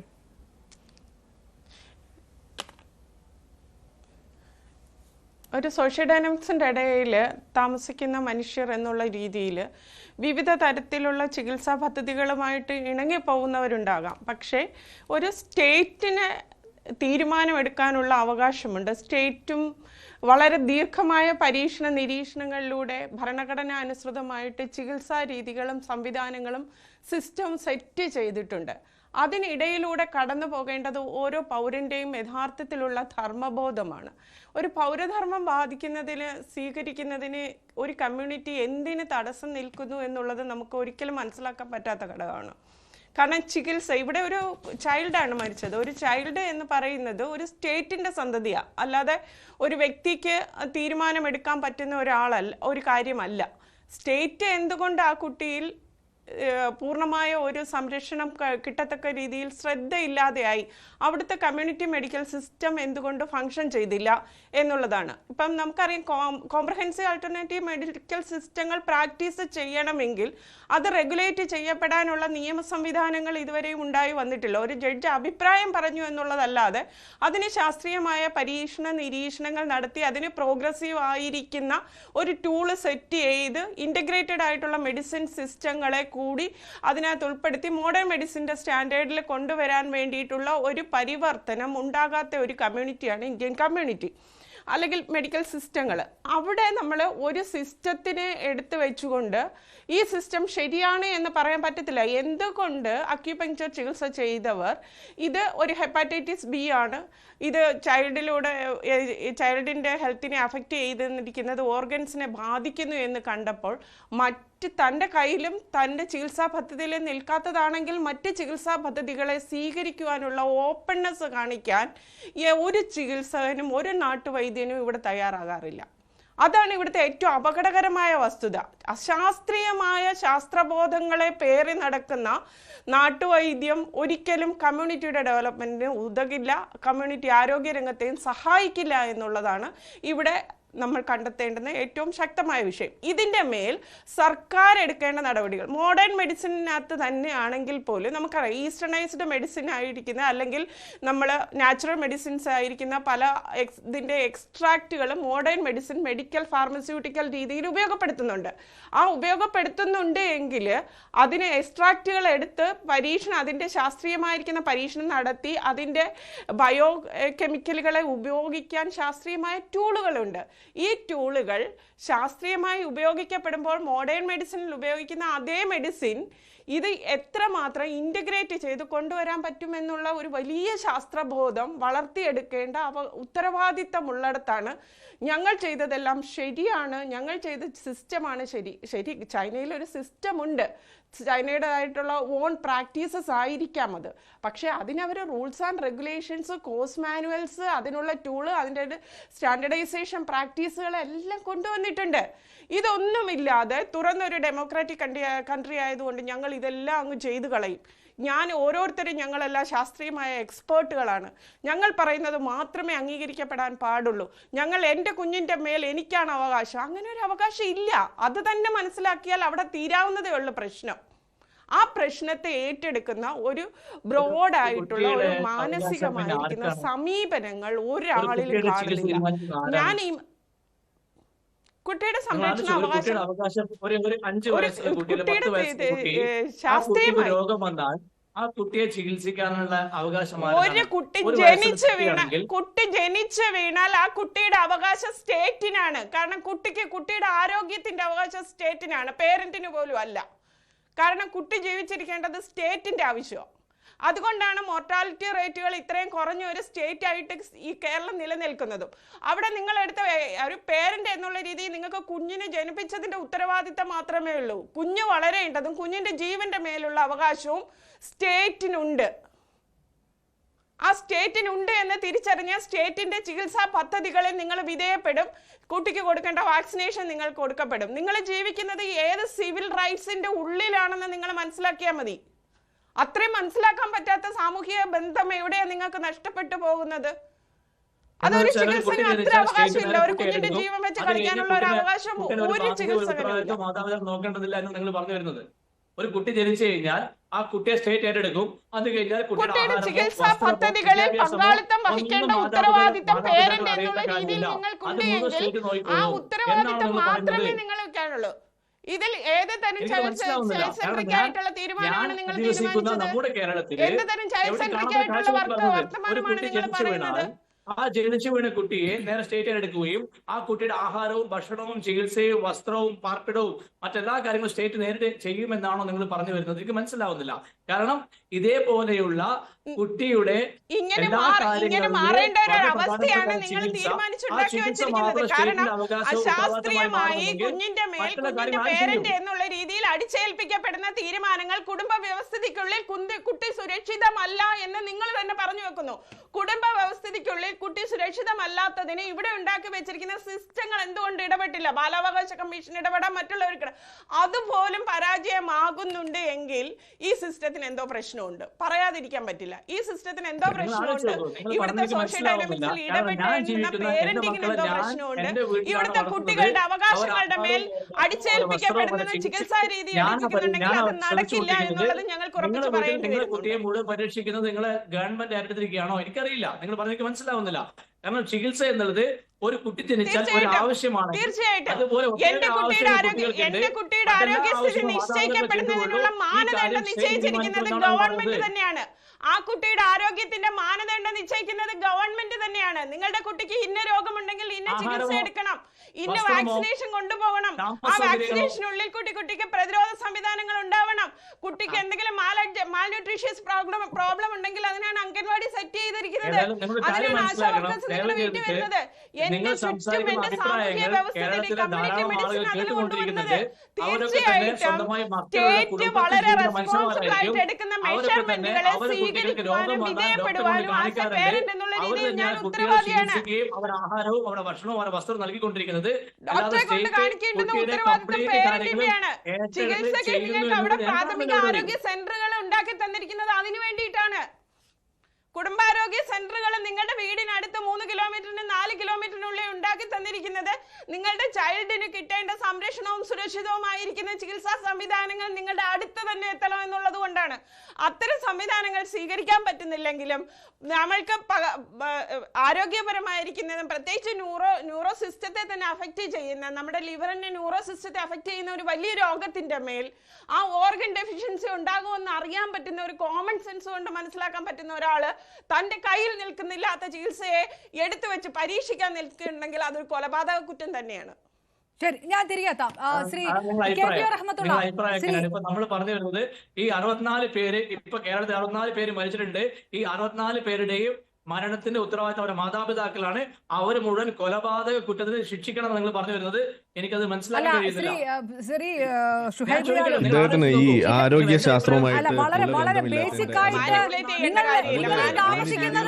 നിങ്ങൾ താമസിക്കുന്നത് ചൈന അല്ല ഇന്ത്യ ആണ് എന്ന് പറഞ്ഞുകൊണ്ട് ഇന്ത്യയുടെ കോൺസ്റ്റിറ്റ്യൂഷൻ പറയുന്നതോ അനുശാസിക്കുന്നതോ ആയിട്ടുള്ള എന്തെങ്കിലും ബേസിക് കാര്യങ്ങൾ പോലും അതിന് വിരുദ്ധമായിട്ടാണ് താങ്കൾ പറഞ്ഞുകൊണ്ടിരിക്കുന്നത്. താങ്കൾ ജീവിക്കുന്നത് ചൈനയിലും അല്ല, താങ്കൾ അനുസരിക്കുന്നത് ഇന്ത്യയിലെ നിയമങ്ങളുമല്ല. ഈ രണ്ടും കെട്ട കാര്യങ്ങളാണ് താങ്കൾ പറഞ്ഞുകൊണ്ടിരിക്കുന്നത്. ആദ്യം ഇതാണല്ലോ ഈ നാട്ടുകാർ കേട്ടുകൊണ്ടിരിക്കുന്നത് എന്നുള്ളതാണ് അത്ഭുതം. ശ്രീ കെ പി റഹ്മത്തുള്ള വളരെ ബേസിക് ആയിട്ട് ചോദിക്കേണ്ട ചോദ്യങ്ങളിലേക്ക് പോലും കടക്കാൻ കഴിയാത്തതിൽ എനിക്ക് വിഷമമുണ്ട്. പക്ഷേ ഇത് അക്യുപങ്ക്ചർ എന്ന പേര് പറഞ്ഞുകൊണ്ട് അതിനു പിറകിൽ അടിച്ചേൽപ്പിക്കുന്ന ഒരുപാട് വിശ്വാസങ്ങളുണ്ട്. അതിലാണ് ശ്രീ ഷുഹൈബ് റിയാലു പറഞ്ഞുകൊണ്ടേയിരിക്കുന്നത്. അതാണ് വലിയ അപകടം. അതായത് ആൾട്ടർനേറ്റ് മെഡിസിന് ഏതെങ്കിലും തരത്തിലൊരു സാധ്യതയുണ്ടോ എന്നൊരു ചർച്ചയ്ക്ക് പോലും വകുപ്പില്ലാണ്ടാക്കുന്ന തരത്തിൽ നടത്തുന്നത്, അക്യുപങ്ക്ചറിനെ ഒരു മുഖംമൂടിയാക്കി വെച്ചുകൊണ്ട് നടത്തുന്നത്, വളരെ ബേസിക് ആയിട്ടുള്ള ചില വിശ്വാസങ്ങളുടെ പുറത്തുള്ള കാര്യങ്ങളാണ് പറഞ്ഞത്. ഒരു അക്യുപങ്ക്ചറിസ്റ്റ് എങ്ങനെയാണ് സമയമാകുമ്പോൾ പോകട്ടെ എന്ന് പറയുക? ചൈനയിൽ ആരെങ്കിലും പറയുമെന്ന് എനിക്കറിയില്ല, ഇന്ത്യയിൽ ആരെങ്കിലും പറയുമെന്ന് എനിക്കറിയില്ല. Shri K P Rahmatullah. ഞാൻ പറയുന്നത് ഇവിടെ ഒന്നാം പ്രതി സർക്കാരാണ്. കാരണം അക്യുപങ്ക്ചർ ചികിത്സ കേരളത്തിൽ ആരംഭിച്ചിട്ട് തന്നെ 15 or 20 വർഷങ്ങളായി. ജസ്റ്റിസ് ദേവൻ രാമചന്ദ്രൻ ഒരഭിപ്രായം പറഞ്ഞാലും അത് അതിന്റെ ഗൗരവത്തിലെടുക്കാൻ സർക്കാരിന് കഴിഞ്ഞിട്ടില്ല. പ്രകൃതി ചികിത്സ കേരളത്തിൽ വളരെ ഗംഭീരമായി നടന്നുകൊണ്ടിരിക്കുന്നു. അതിനും കൗൺസിലില്ല, അക്യുപങ്ക്ചറിന് കൗൺസിലില്ല, സിദ്ധവൈദ്യത്തിന് കൗൺസിലില്ല. കേരളം നേരത്തെ തിരുവിതാംകൂർ, കൊച്ചി, മലബാർ എന്ന രൂപത്തിലായിരുന്നു. ഏകീകൃത മെഡിക്കൽ ബില്ല് പോലും കേരളത്തിലില്ല എന്ന് പറയുമ്പോൾ ആരോഗ്യരംഗത്തെ വളരെ നിസ്സാരമായിട്ടാണ് സർക്കാർ കാണുന്നത് എന്ന് പറയേണ്ടി വരും. കാരണം ഒരാശുപത്രി സ്ഥാപിക്കാൻ ഇവിടെ ആരുടെയും ലൈസൻസ് ആവശ്യമില്ല, അല്ലെങ്കിൽ വിദഗ്ധ ഡോക്ടർമാരുടെയോ വിദഗ്ധ ആരോഗ്യ പ്രവർത്തകരുടെയോ പരിശോധന പോലും ആവശ്യമില്ലാതെ പെട്ടിക്കടകൾ പോലെ കേരളത്തിൽ ആരോഗ്യരംഗത്ത് ആർക്കും എന്തും ചെയ്യാമെന്നുള്ള അവസ്ഥയുണ്ട് എന്നാണ് അപർണയുടെ ചോദ്യങ്ങളിൽ നിന്നും ഇവിടെ സംസാരിച്ചവരുടെ വാക്കുകളിൽ നിന്നും ഞാൻ മനസ്സിലാക്കുന്നത്. അതുകൊണ്ട് വിശ്വാസത്തിന്റെയോ മതത്തിന്റെയോ കാര്യങ്ങളൊക്കെ അവിടെ നിൽക്കട്ടെ. എനിക്ക് പറയാനുള്ളത് അക്യുപങ്ക്ചർ ആണെങ്കിലും നേച്ചുറോപ്പതി ആണെങ്കിലും സിദ്ധവൈദ്യമാണെങ്കിലും ഒക്കെ വളരെ ഗൗരവത്തോടു കൂടി കേരള ഗവൺമെന്റ് ഈ വിഷയത്തിൽ ഇടപെടേണ്ടതുണ്ട്. ഏത് വൈദ്യശാസ്ത്ര ശാഖ കേരളത്തിൽ വരുമ്പോഴും പ്രചരിക്കുമ്പോഴും അതിന് കൃത്യമായ അതിന്റെ ചികിത്സകർക്ക് മാനദണ്ഡം ഉണ്ടാക്കണം എന്നാണ് ജസ്റ്റിസ് ദേവരാമചന്ദ്രൻ അഭിപ്രായമാണെങ്കിൽ കൂടി പറഞ്ഞിട്ടുള്ളത്. 3 മാസത്തിനുള്ളിൽ അങ്ങനത്തെ ഒരു കാര്യത്തെക്കുറിച്ച് സർക്കാർ കേന്ദ്ര സംസ്ഥാന സർക്കാരുകൾ ആലോചിക്കണമെന്നാണ് ജസ്റ്റിസ് ദേവൻ രാമചന്ദ്രൻ പറഞ്ഞത്. അതുകൊണ്ട് കേരള ഗവൺമെന്റ് അടിയന്തിരമായി ആരോഗ്യരംഗത്ത് ഗുരുതരമായ പ്രത്യാഘാതങ്ങൾ ഉണ്ടാക്കുന്ന ഈ വിഷയത്തിൽ ഇടപെടേണ്ടതുണ്ട്. അല്ലെങ്കിൽ ഇനിയും ഒരുപാട് കുട്ടികൾ ഇതുപോലെ മരണപ്പെടും എന്നത് ഒരിക്കലും അത് ഇല്ല എന്ന് പറയാൻ കഴിയില്ല. അലോപ്പതി വൈദ്യമാകട്ടെ, ഹോമിയോപ്പതി ആകട്ടെ, ആയുർവേദമാകട്ടെ, മറ്റ് ചികിത്സകളാകട്ടെ തങ്ങളുടേത് മാത്രമാണ് സത്യം എന്ന് ശഠിച്ചുകൊണ്ടിരിക്കുന്ന ഒരു കാലഘട്ടത്തിലാണ് നമ്മൾ ജീവിച്ചുകൊണ്ടിരിക്കുന്നത്. അലോപ്പതിയിലെ അമിതമായ സാമ്പത്തിക ബാധ്യതകൾ ഒഴിവാക്കുന്ന രംഗത്താണ് ആൾട്ടർനേറ്റീവ് ആരോഗ്യ രംഗത്തുള്ള പരീക്ഷണങ്ങൾ കേരളത്തിൽ നടക്കുന്നത് എന്ന് നമ്മൾ മനസ്സിലാക്കണം. സാധാരണക്കാർക്ക് അലോപ്പതി ചികിത്സ താങ്ങാവുന്നതിലപ്പുറമായിരിക്കുന്നു എന്നത് സത്യമാണ്. മരുന്നുകളുടെ കമ്മീഷൻ ആണെങ്കിലും അലോപ്പതി ആശുപത്രികളുടെ ചൂഷണമാണെങ്കിലും അതൊക്കെ കാണാതെ ഇത്തരം ഒരു ചർച്ചകളിൽ ഇരുന്നുകൂടാ എന്നാണ് ഞാൻ പറയുന്നത്. അതുകൊണ്ട് തന്നെയാണ് മരുന്നില്ലാത്ത ചികിത്സയിലേക്ക് ആളുകൾ പോകുന്നത്, അല്ലെങ്കിൽ സാമ്പത്തിക ചിലവുകളില്ലാത്ത മന്ത്രവാദങ്ങളിലേക്ക് ആളുകൾ പോകുന്നത്. അതുകൊണ്ട് യഥാർത്ഥ ശാസ്ത്രീയ അടിത്തറയുള്ള ചികിത്സകൾ സാമ്പത്തികമായി താഴ്ന്ന നിലവാരത്തിലുള്ളവർക്കും ഉപയോഗപ്പെടുത്താനുള്ള സംവിധാനങ്ങൾ ഇവിടെ ഉണ്ടാകേണ്ടതുണ്ട്. എനിക്ക് മുമ്പ് സംസാരിച്ചവർ കേരളത്തിലെ ആരോഗ്യരംഗത്തുള്ള കാര്യങ്ങളൊക്കെ പറഞ്ഞു. പക്ഷെ ഞാൻ പ്രാഥമികമായിട്ടൊരു കാര്യം പറയാം. നമ്മുടെ ആശുപത്രികളിലും ആരോഗ്യരംഗത്തും ഇപ്പോഴും 1965 പാറ്റേൺ ആണ് തുടർന്നുകൊണ്ടിരിക്കുന്നത്. 1000 പേർക്ക് ഒരു ഡോക്ടർ എന്നതാണ് കേരളത്തിലെ ഗ്രാമങ്ങളിൽ അവസ്ഥ എന്ന് നമ്മൾ മനസ്സിലാക്കണം. സർക്കാർ ആശുപത്രികളിലേക്ക് എന്താണ് ആളുകൾ പോകാത്തത്? കാരണം 100, 150, 200 ആളുകൾ ക്യൂ നിൽക്കുന്നതിലേക്ക് പോകാൻ കഴിയാത്തത് കൊണ്ടാണല്ലോ ആളുകൾ സ്വകാര്യ ആശുപത്രികളെ ആശ്രയിക്കുന്നത്. അതുകൊണ്ട് എനിക്ക് പറയാനുള്ളത് ആരോഗ്യരംഗം സുതാര്യമായിരിക്കണം എന്നാണ്. അതുകൊണ്ട് ഏത് ചികിത്സ ആർക്കും തിരഞ്ഞെടുക്കാം. പക്ഷേ ചികിത്സകർക്ക് വളരെ കൃത്യമായ മാനദണ്ഡങ്ങൾ, വളരെ കൃത്യമായ നിയമങ്ങൾ, കൃത്യമായ അത് പ്രാക്ടീസ് ചെയ്യുന്നതിന് കൃത്യമായ നിയമങ്ങൾ ഇല്ലാത്തതാണ് എല്ലാ അപകടങ്ങൾക്കും കാരണം. അങ്ങനെ അത് ഇനിയും കൃത്യമായ നിയമങ്ങളും മാനദണ്ഡങ്ങളും ഉണ്ടാക്കുന്നില്ല എങ്കിൽ വീട്ടിൽ പ്രസവിക്കുന്നവരുടെ മരണനിരക്ക് ഉയരും. അതുപോലെ ചികിത്സ കിട്ടാതെ മരിക്കുന്ന, മഞ്ഞപ്പിത്തമാണെങ്കിലും മറ്റസുഖങ്ങളാണെങ്കിലും ഒക്കെ അങ്ങനെ മരിക്കുന്ന കുഞ്ഞുങ്ങളുടെ എണ്ണം കേരളത്തിൽ ഉയർന്നുകൊണ്ടേയിരിക്കും. ഇത് അവസാനിക്കണമെന്ന് സർക്കാരിന് വാശിയുണ്ടെങ്കിൽ, അല്ലെങ്കിൽ സർക്കാരിന് ആഗ്രഹമുണ്ടെങ്കിൽ വളരെ കൃത്യമായ മാനദണ്ഡങ്ങൾ ഈ അക്യൂപങ്ചർ ഉൾപ്പെടെയുള്ള എല്ലാ ചികിത്സാ രീതികൾക്കും കൊണ്ടുവരാൻ ആരോഗ്യവകുപ്പ് തയ്യാറാകണം. അതുകൊണ്ട് സർക്കാരാണ് ഈ വിഷയത്തിൽ ഒന്നാം പ്രതി എന്നാണ് ഞാൻ പറഞ്ഞു വെക്കുന്നത്. യെസ്, തീർച്ചയായിട്ടും ഞാൻ തിരികെ എത്താം ചർച്ചയിലേക്ക്. പാനലിസ്റ്റുകൾ ദയവായി തുടരുക. ഒരു ചെറിയ ഇടവേള.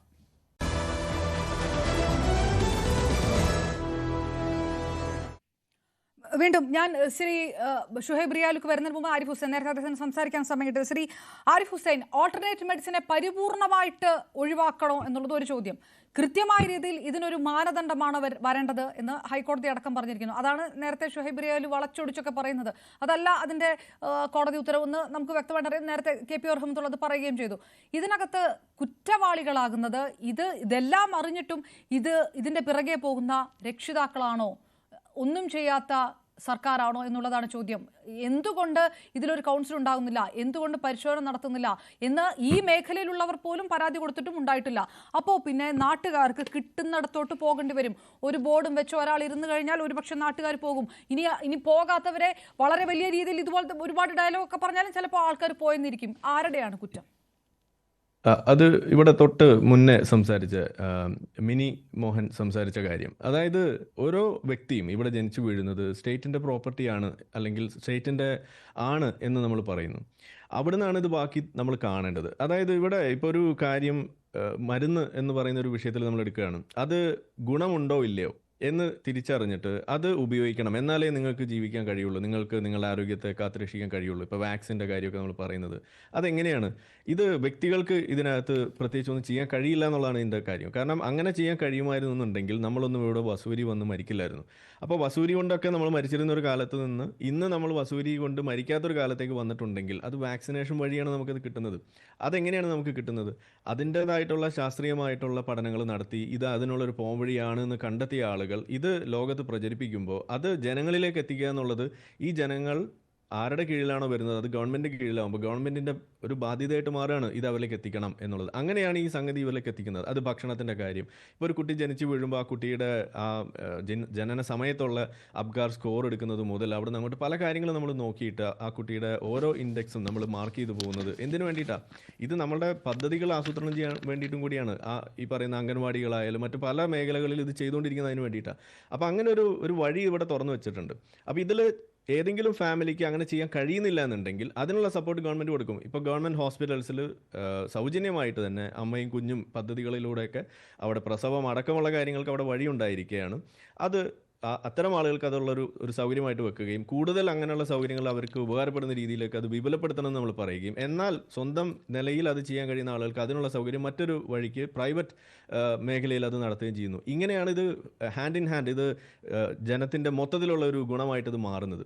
ഇവിടെ നമ്മൾ കാണുന്ന എന്താണ്? ഇതിനെയൊക്കെ നിരാകരിച്ചുകൊണ്ട് ഒരു കുട്ടി ജനിച്ച് വീണ് കഴിയുമ്പോൾ അത് നമ്മുടെയാണ് എന്ന് പറഞ്ഞുകൊണ്ട് ആ കുട്ടിക്ക് തേനും പാലും കൊടുത്ത്, അതല്ലെങ്കിൽ വല്ല ഇതുപോലെ ഒട്ടകമൂത്രമൊക്കെ കൊടുത്ത്, അല്ലെങ്കിൽ ഇതിനകത്ത് പറഞ്ഞിട്ടുണ്ട് എന്ന് പറയുന്ന സാധനവും കൊടുത്തിട്ട് ആ കുട്ടിക്ക് കൊലയ്ക്ക് കൊടുക്കുന്നതാണ് നമ്മൾ കാണുന്നത്. ഇവിടെ മഞ്ഞപ്പിത്തം കൊണ്ട് മരിക്കുക എന്ന് പറയുമ്പോൾ ഇവിടെ പറഞ്ഞു 64 പേര് മരിക്കുന്നു, അവരൊക്കെ എങ്ങനെയാണ് മരിച്ചതെന്നൊക്കെയാണ് ചോദിക്കുന്നത്.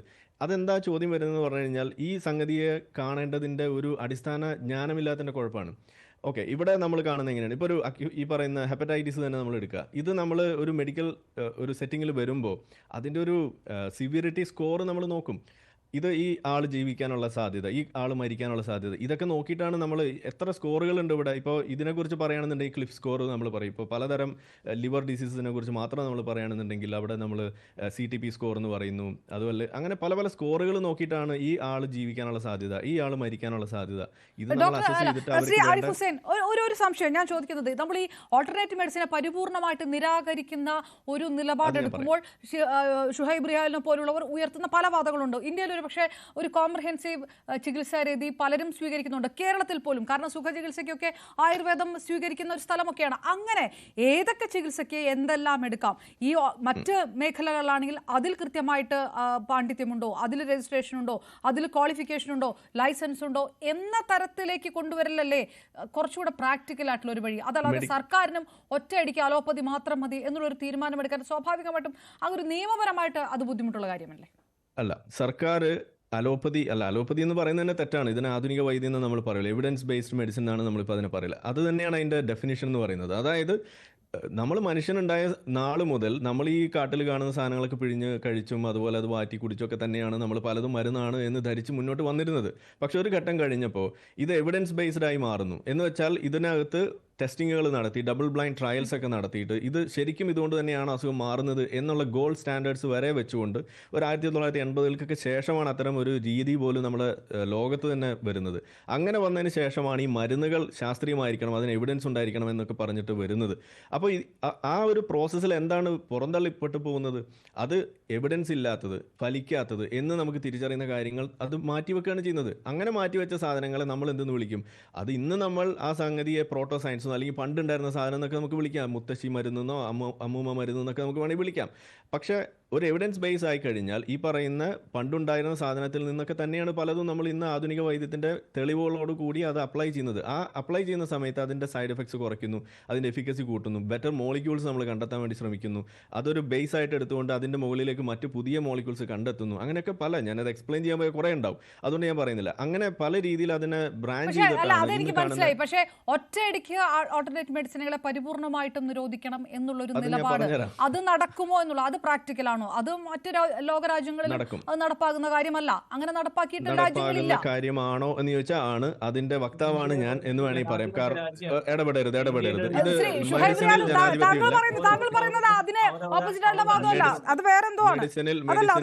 ജനാധിപത്യം ഒന്നുമില്ല. മെഡിസിനിൽ ഒബ്ജക്റ്റീവ് ആയിട്ടുള്ള എവിഡൻസ് മാത്രമേ ഉള്ളൂ. മെഡിസിൻ സയൻസ് എന്ന് പറയുന്നത് it is A dictatorship of evidence. അവിടെ ജനാധിപത്യം ഇല്ല. തെളിവുണ്ടോ അതെടുക്കും, തെളിവില്ലേ തള്ളും, ഇത്രയേ ഉള്ളൂ. ഇനിയിപ്പോ ഇത് നിരോധിക്കാൻ കഴിയുമോ, ഇത് തള്ളാൻ കഴിയുമോ എന്ന് ചോദിച്ചു കഴിഞ്ഞാൽ തള്ളാൻ കഴിയും. ഇവിടെ നമ്മൾ ലോകത്ത് ഏറ്റവും കൂടുതൽ ഹോമിയോപ്പതി ഒക്കെ നമ്മൾ ഒരു ഉദാഹരണമായിട്ട് എടുക്കുകയാണെന്നുണ്ടെങ്കിൽ ഏറ്റവും കൂടുതൽ ഇവിടെ പരിപോഷിപ്പിച്ച് കൊണ്ട് നടന്നിരുന്ന ഒരു സ്ഥലം എന്ന് പറയുന്നത് യൂറോപ്പായിരുന്നു. യൂറോപ്പിൽ തന്നെ പ്രധാനമായിട്ട് UK ആയിരുന്നു. ഇന്ന് നമ്മൾ കാണുന്നത് എന്താണ്? അവിടെയുള്ള ഗവൺമെന്റ് സപ്പോർട്ട് അതിന് കുറയ്ക്കുന്നു. എന്ന് വെച്ചാൽ ഇത് എങ്ങനെ നമുക്ക് കൺട്രോൾ ചെയ്യാൻ പറ്റുന്ന വെച്ചാൽ അവിടെയാണ് ഇവിടെ നേരത്തെ സൂചിപ്പിച്ച ഗവൺമെന്റിന്റെ ഭാഗത്തുള്ള എറർ അവിടെ വരുന്നത് അവിടെയാണ്. കാരണം ഗവൺമെന്റ് കൃത്യമായിട്ട് പറയണം ഏതാണ് ശാസ്ത്രീയം, ഏതാണ് ഗുണമുള്ളത് എന്ന് കൃത്യമായിട്ട് പറയും. അതൊരു വലിയ വിഷയമാണ്. അങ്ങനെ വളരെ പെട്ടെന്ന് ഒരു തീരുമാനത്തിലേക്ക് കടക്കാൻ ഭരണകൂടത്തിന് കഴിയുമെന്ന കാര്യത്തിൽ അതൊരു വലിയ വിഷയമുണ്ട്.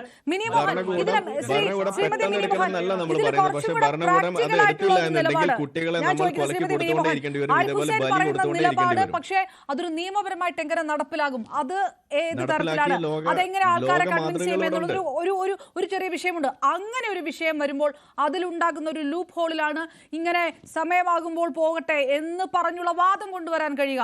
അതുകൊണ്ട് അങ്ങനെ ഒരു നിലപാടെടുക്കാൻ കഴിയുമോ? അതോ ഓൾട്ടർനേറ്റീവ് മെഡിസിൻ പ്രാക്ടീസിന്റെ വിശ്വാസ്യത, ക്വാളിഫിക്കേഷൻ അത് വാലിഡേറ്റ് ചെയ്യാനുള്ള ഒരു നടപടി കൃത്യമായി സർക്കാർ ഉറപ്പുവരുത്തുകയാണ് വേണ്ടത്? കൃത്യമായിട്ട് അത് നടപ്പിലാക്കണം എന്ന് മാത്രമല്ല പറയേണ്ടത് ഇത്രയേ ഉള്ളൂ. അതായത് ഇവിടെ ഒരു യൂണിവേഴ്സൽ ഹെൽത്ത് കെയറും യൂണിവേഴ്സൽ ഒരു ഇൻഷുറൻസ് സംവിധാനവും ഇവിടെ വന്നു കഴിയുമ്പോൾ ശാസ്ത്രീയമായ ചികിത്സകൾ കൊടുത്താൽ മാത്രമേ അതിനകത്ത് കൂടെ കടന്നു പോകാൻ പറ്റുള്ളൂ എന്ന നില വന്നാൽ മാത്രമേ ഇതിന് പരിഹാരം കാണാൻ കഴിയുള്ളൂ. വളരെ സിമ്പിൾ മന്ത്രവാദം നമുക്ക് തള്ളിവിടാൻ പറ്റില്ല. ശാസ്ത്രീയത എന്ന് പറയുന്നത് ഇതിനകത്ത് കോംപ്രഹെൻസീവ് ആൾട്ടർനേറ്റീവ് മെഡിസിൻസില് നമ്മള് അനുവദിക്കുന്ന ഈ സാഹചര്യത്തില് താങ്കൾ പറഞ്ഞോളൂ മിനിമം, താങ്കൾ പറഞ്ഞോളൂ. പരിഹാരമാർഗമായി നിർദ്ദേശിക്കപ്പെടുന്നെങ്കിൽ അങ്ങനെ ഈ കോംപ്രഹെൻസീവ് ആൾട്ടർനേറ്റീവ് മെഡിസിൻ സിസ്റ്റങ്ങളെ കുറിച്ചിട്ട് എന്തുകൊണ്ട് നമുക്കൊരു ഇന്റഗ്രേറ്റീവ് ആയിട്ടുള്ള ഒരു റിസർച്ച് സെന്റർ നമുക്കറിയാം. മോഡേൺ മെഡിസിന്റെ കീഴിൽ അല്ലെങ്കിൽ മോഡേൺ മെഡിസിന്റെ കീഴിൽ പലപ്പോഴും എല്ലാവിധ സിസ്റ്റങ്ങളും ലാബുകളും ഇൻസ്ട്രുമെന്റുകളും ഒക്കെ ഇത്രയധികം വികസിച്ച് കഴിഞ്ഞിട്ടുണ്ട്. അതുകൊണ്ട് തന്നെ എവിഡൻസ് ഓറിയന്റഡ് ആയിട്ടുള്ള ചികിത്സാ പദ്ധതികൾ നടപ്പിലാക്കാൻ മോഡേൺ മെഡിസിന് കഴിയുന്നുണ്ട്. ഇതേ സിസ്റ്റം എന്തുകൊണ്ട് ഒരു റിസർച്ച് ആസ്പെക്റ്റിൽ ഒരു ആൾട്ടർനേറ്റീവ് മെഡിക്കൽ സിസ്റ്റത്തിൽ കൊണ്ടുവന്നുകൂടാ എന്നുള്ളത് യൂണിയൻ ഗവൺമെന്റ് തീരുമാനിക്കേണ്ട കാര്യമാണ്. കാരണം അത്തരത്തിലൊരു റിസർച്ച് സെന്റർ ഉണ്ടാകുകയാണെങ്കിൽ ഈ മോഡേൺ മെഡിസിനോടൊപ്പം തന്നെ ഈ ആൾട്ടർനേറ്റീവ് മെഡിസിൻ പ്രാക്ടീസുകൾ നടത്തുന്നതും മെഡിസിനുകളും അതിൻ്റെ ഫാർമസിയും അതിനകത്തുള്ള മോളിക്യൂൾസിൻ്റെ ഡിഫറൻസിയേഷൻസും ഒക്കെ തന്നെ നമുക്ക് ഒരു എവിഡൻസിൻ്റെ ഏരിയയിൽ ഒരു ഡേറ്റാ ബാങ്ക് ഉണ്ടാക്കാൻ കഴിഞ്ഞാൽ ഏതിനാണ് മെച്ചപ്പെട്ട ചികിത്സാ പദ്ധതികൾ മുന്നോട്ട് പോകുന്നത്, ഏത് രോഗത്തിനാണ് പോകുന്നത്, ഏത് ശാസ്ത്രീയമായ അനുമാനങ്ങളാണ് ഇതിനകത്ത് ശരിയായി വരുന്നത് എന്ന് കണ്ടെത്തുന്ന ഒരു റിസർച്ച് ആസ്പെക്ട് ഉണ്ടാകുകയും അതിനു വേണ്ടിയിട്ട് ഈ ആൾട്ടർനേറ്റീവ് സിസ്റ്റത്തിന് വേണ്ടിയിട്ട് തന്നെ കൗൺസിലുകൾ രൂപപ്പെടുകയും അതിന് സ്റ്റാൻഡർഡൈസിങ് ടൂളുകൾ ഉണ്ടാക്കുകയും ചെയ്യേണ്ടത് വളരെ അത്യാവശ്യമാണെന്നാണ് നമുക്ക് തോന്നുന്നത്. ഞാൻ പലപ്പോഴും ശ്രദ്ധിക്കുന്നത് എല്ലാ മെഡിസിൻ്റെ മേളിലും മോഡേൺ മെഡിസിൻ്റെ ആധികാരികത നമ്മൾ വിൽക്കുമ്പോൾ നമ്മൾ നമ്മുടെ ആയുർവേദത്തിൽ തന്നെ ഉണ്ടാകുന്ന റെജുവിനേറ്റിംഗ് പ്രാക്ടീസുകൾ എത്രമാത്രം സിസ്റ്റത്തിൻ്റെ പ്രിവെൻറ്റീവ് മെഡിസിനെ സഹായകരമാകുന്നു എന്നൊരു ഡേറ്റ നമ്മുടെ കയ്യിലുണ്ടോ? ഇത് പലപ്പോഴും എൻ്റെ മുമ്പിൽ പോലും ചോദ്യമായി വരാറുണ്ട്. എന്തുകൊണ്ട് വളരെ എക്കണോമിക്കലി അപ്രോച്ച് ചെയ്യാൻ കഴിയുന്ന മോഡേൺ മെഡിസിനെ ഒരു സാധാരണ ആളും ഓടിപ്പോയി ഒരു മെഡിസിൻ്റെ സഹായത്തോടു കൂടി ഹെൽപ്പ് തേടുമ്പോൾ എന്തുകൊണ്ട് ഇത്തരം ആൾട്ടർനേറ്റീവ് സിസ്റ്റങ്ങൾ അതിനനുസരിച്ച് പുരോഗമനാത്മകമായി മുന്നോട്ട് വരാൻ കഴിയുന്നില്ല? ഇതിനകത്ത് ഗവൺമെൻറ്റിൻ്റെ ഒരു സപ്പോർട്ടിംഗ് സിസ്റ്റങ്ങൾ എങ്ങനെ ഫങ്ഷൻ ചെയ്യണം, ഒരു മോഡൽസ് ഉണ്ടാക്കിയെടുക്കാൻ, ഒരു പ്രോട്ടോടൈപ്പ് എങ്കിലും ഫങ്ഷൻ ചെയ്യാൻ എന്തുകൊണ്ട് ഗവൺമെന്റ് ഇത്രയും കാലമായിട്ട്? നമുക്കറിയാം ആയുർവേദത്തിന്റെ ചരിത്രം ഭയങ്കര വലുതാണ്, പക്ഷെ ആയുർവേദത്തിന് പോകാൻ പറ്റുന്ന ലിമിറ്റ് എവിടെയാണ് എന്ന് നിശ്ചയിക്കാൻ ആരാണ് സാധ്യതയുള്ളത്? അത് ഒരു സാധാരണക്കാരൻ പറഞ്ഞാൽ പോരാ, ഒരു ഹോസ്പിറ്റലിൽ പറഞ്ഞാൽ പോരാ, ഗവൺമെന്റിന് അതിൻ്റെതായ റെഗുലേറ്റ് ചെയ്യാൻ ശ്രീ ആരിഫ് ഹുസൈൻ അതിൽ എതിർത്താണ് പറയുന്നത് എനിക്കറിയാം, പക്ഷെ ഈ എത്രത്തോളം പ്രാക്ടിക്കൽ ആകും ആ വിഷയം? എതിർപ്പിന്റെ അല്ല. അതായത് ആ പറഞ്ഞ വാദം ശരിയാണ്. പക്ഷെ എന്താ പ്രശ്നം എന്ന് വെച്ചാൽ ഈ വാദം ലോകത്ത് മുന്നേ നടന്നു പോയിട്ടുണ്ടെന്ന് മാത്രമല്ല പല രാജ്യങ്ങളും ഇതൊക്കെ ഓവർകം ചെയ്ത് ഇത്തരം സംഗതികളെ അവരുടെ മെയിൻ സ്ട്രീം ചികിത്സാ രീതികളിൽ നിന്ന് മാറ്റുന്നു. എന്താ കാരണം? തെളിവില്ല, നോ എവിഡൻസ്. അത് സിസ്റ്റമാറ്റിക് റിവ്യൂ, മെറ്റാ അനാലിസിസ് പോലെയുള്ള ഹൈ ക്വാളിറ്റി സ്റ്റഡീസ് നടത്തിയിട്ട് അത്തരം തെളിവുകളില്ല എന്നുള്ളതിന്റെ പേരിൽ മാറ്റി വെച്ചിട്ടുള്ള സംഗതികളാണ്. അപ്പൊ നമ്മൾ ഇന്ന് ഇത് സംസാരിക്കുമ്പോൾ ഇവിടെ എന്താ സംഭവിക്കുന്നത്? നമ്മളൊരു വൈകി ഓടുന്ന വണ്ടി അത്രയും ഇതിനകത്ത് വ്യത്യാസം വരുന്നുള്ളൂ. നമ്മുടെ ഇത് സമയം കളയാണെന്നാണ് ഞാൻ ഈ പറഞ്ഞു വെക്കുന്നത്. ഇത്തരം പഠനങ്ങളൊക്കെ മുന്നേ നടന്നു കഴിഞ്ഞിട്ടുണ്ട്. ശരി, ഞാൻ ഷുഹൈബ് റിയാലിലേക്ക് വരുന്നതിന് മുമ്പ് ശ്രീ KP റഹ്മത്തുള്ള അതിലൊരു ബാലൻസിംഗ് ആക്ടിന്റെ ആവശ്യമുണ്ടോ? കോംപ്രഹെൻസീവ് ചികിത്സാ രീതിയുള്ള ഒരു നാട്ടിൽ അതിൽ ഒരു ബാലൻസിംഗ് ഉണ്ടോ? അതായത് എന്ത് ഓൾട്ടർനേറ്റ് മെഡിസിൻ ആണെങ്കിലും ഇത് വ്യാജനാണോ മര്യാദക്കാണോ എന്ന് അന്വേഷിക്കേണ്ട ബാധ്യത ആദ്യം. ഏതെല്ലാം ചികിത്സയ്ക്ക് എന്തെല്ലാം രീതികളിലേക്ക് പോകാം എന്നുള്ളതിന് നമുക്കൊരു സർക്കുലർ ഇല്ല, ഒരു ഗൈഡൻസ് ഇല്ല. അത് കൊണ്ടുവരേണ്ടത് സർക്കാരാണ്, ആരോഗ്യ വകുപ്പാണ്. അതാണ് വേണ്ടത് എന്ന് മിനിമോഹൻ പറയുന്നു. താങ്കൾ ഏത് നിലപാടിലാണ് ശ്രീ KP റഹ്മത്തുള്ള?